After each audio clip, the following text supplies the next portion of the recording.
of a particular nature. This is God and this isn't God. And that's pretty interesting since God created everything, so to speak. So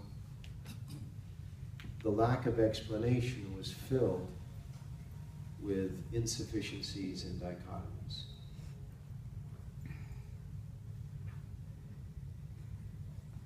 And it gave us an opportunity to bury our head in the dirt, unless we had sand. If we had sand, we could bury our head in the sand. If we didn't, we could bury it in the dirt. And it's very much like the tiny child who plays the game, "You can't see me." Because I can't see you, you can't see me. That only works for the camera.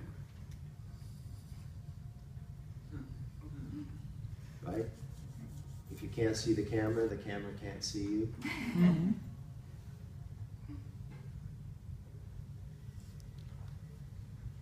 And so he's proceeded to explain in detail everything that we might experience and technologies that we could use within that experience to have a better experience, or to resolve the experience, or to overcome the experience, whatever it was.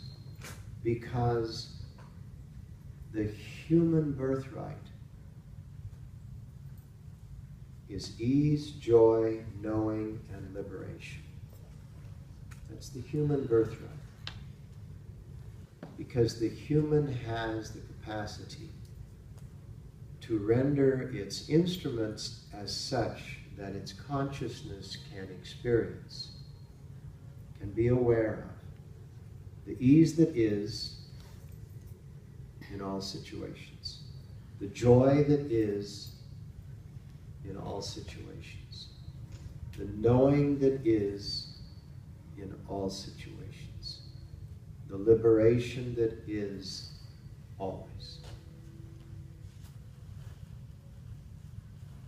With access to that knowing, that joy, that ease, and that liberation, you can follow the path of ease, joy, knowing, and liberation.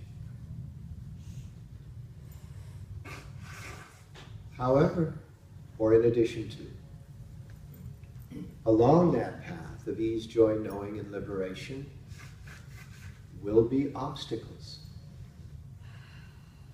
That's just the nature of nature. The river doesn't run down a chute from the mountain to the ocean. It wends its way. The key is, how do you relate to the obstacles?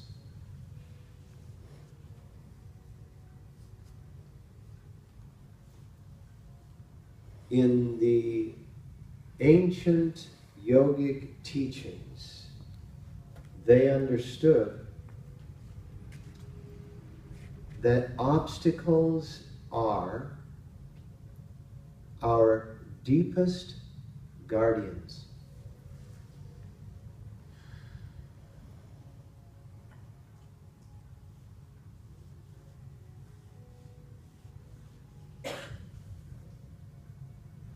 How would you relate to a guardian?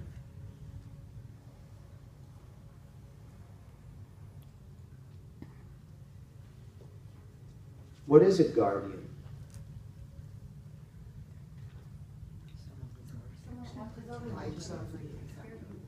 Correct.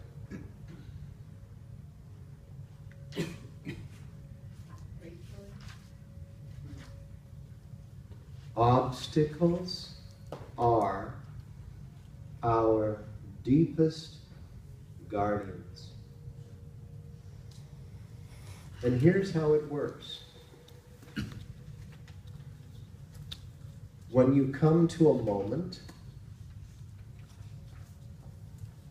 in the way moments are constructed through our psyche,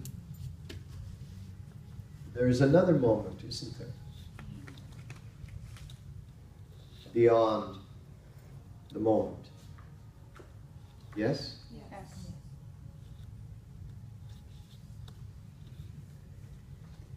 The moment beyond this moment isn't the same moment, is it?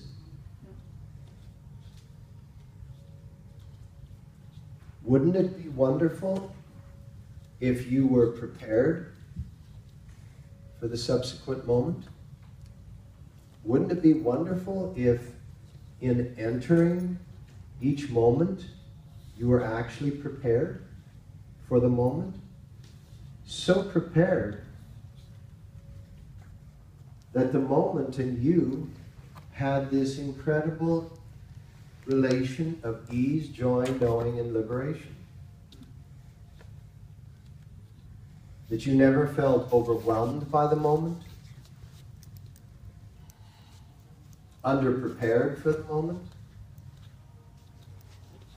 That each moment, with all of its various characters, with all of its variety of circumstance,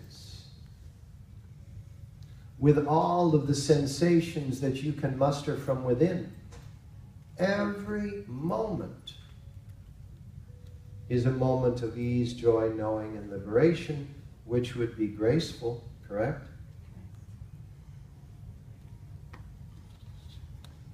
Blockages are our deepest guardians.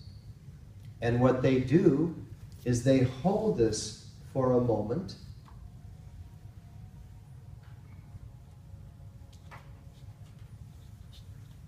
in order for us to absorb the preparation for the subsequent moment.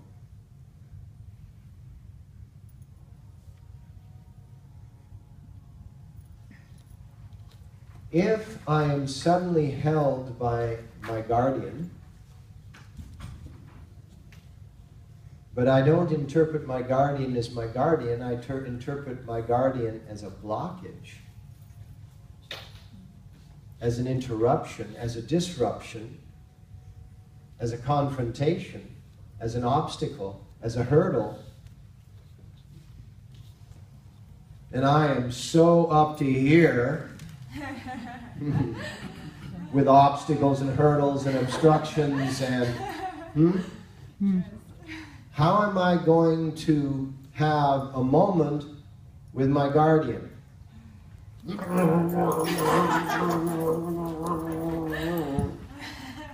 Right?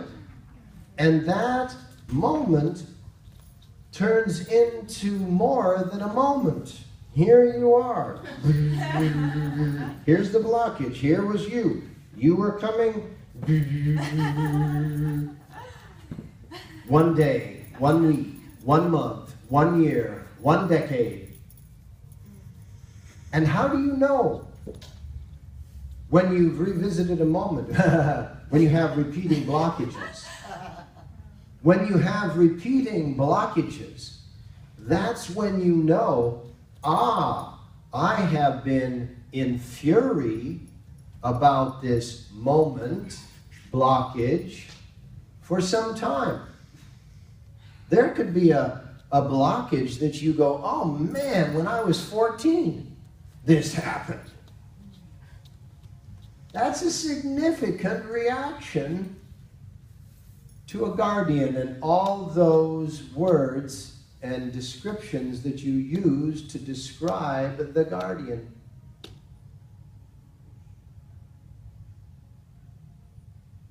If you embrace the blockage,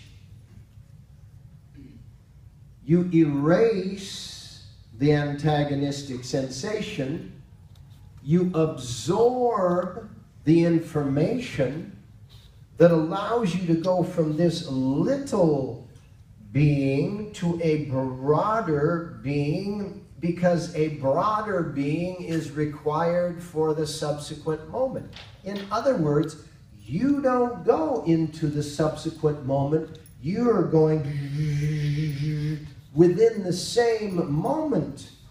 Time is an illusion. Time doesn't pass. We make that up. But when we don't pass the grade of a moment, we flunk. And when we flunk, we remain in the moment. But we're humans and we're very creative, so within the moment, we redecorate it. We put on a new suit of clothes, we put new curtains up, the moment looks completely different and we are entertained. Let's go to a movie. Let's have a moment within the moment that is different.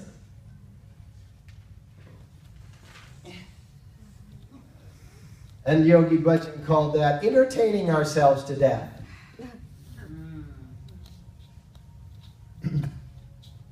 Change the channel. Channel is different. Same moment.